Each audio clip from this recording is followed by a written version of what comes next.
వృషభ రాశి వారు ఈ వారం కొన్ని విషయాల్లో ఒడిదుడుకులు ఎదుర్కొనేటటువంటి పరిస్థితులు కనిపిస్తున్నాయి. చిన్న చిన్న పనులు పూర్తి చేసుకోగలుగుతారు. అయితే ఈ చిన్న చిన్న పనులు పూర్తి చేయటం కోసమై ఎక్కువగా కష్టపడవలసిన అవసరాలు కూడా ఏర్పడుతూ ఉంటాయి.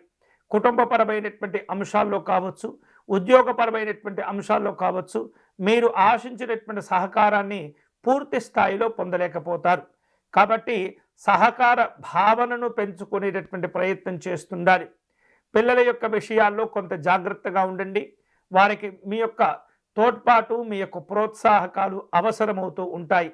అలాగే అనవసరమైనటువంటి ఖర్చులను పెంచుకోకుండా జాగ్రత్తలు కూడా తీసుకోవాలి. ఉద్యోగము లేదా ఉపాధి కోసం ఎదురు చూసేటటువంటి వాళ్లకు ఈ వారం కొంత మరింత వేచి చూడవలసినటువంటి సందర్భాలు కూడా ఎదురవుతూ ఉంటాయి. వారం మధ్యలో కొన్ని అనుకోనటువంటి ప్రయాణాలు చేయవలసిన అవసరాలు ఏర్పడుతుంటాయి.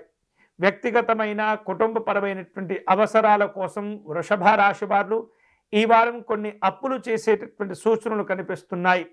వివిధ కారణాల చేత ఏవైతే వ్యాపార కార్యక్రమాలు నిలిచిపోయి ఉంటాయో, వాటితో ముడిపడి ఉన్నటువంటి ఆర్థిక లావాదేవీలు ఏవైతే ఉంటాయో వాటిల్లో ఇబ్బందులు ఎదుర్కొనేటటువంటి సూచనలు కనిపిస్తున్నాయి.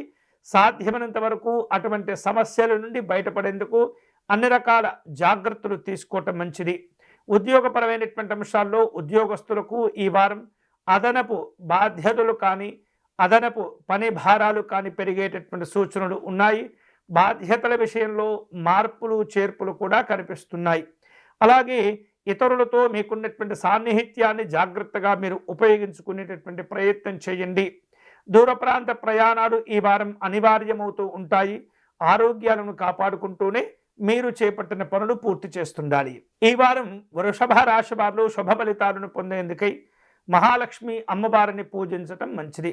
అష్టలక్ష్మి స్తోత్ర పారాయణం చేసుకోవటం, అమ్మవారిని గులాబీ పుష్పములతో పూజించటం మంచిది.